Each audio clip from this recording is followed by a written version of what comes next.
Welcome to Drawliper channel, and in today's video I'm going to show you how to enable or disable maintenance mode in your Android phone. Now the first thing you have to do is open up your settings app. Now from here scroll all the way down and then go to device care.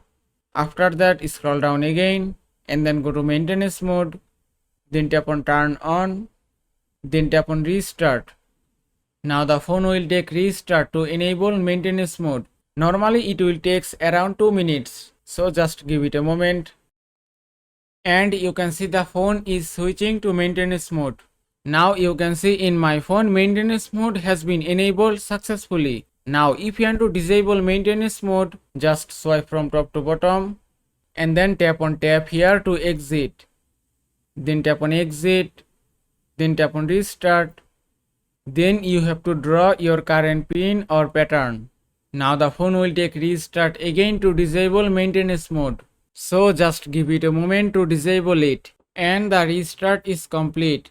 Now the maintenance mode has been disabled successfully. And that is how you can enable or disable maintenance mode in your Android phone. I hope this video was helpful. If it was, please give it a thumbs up and don't forget to subscribe.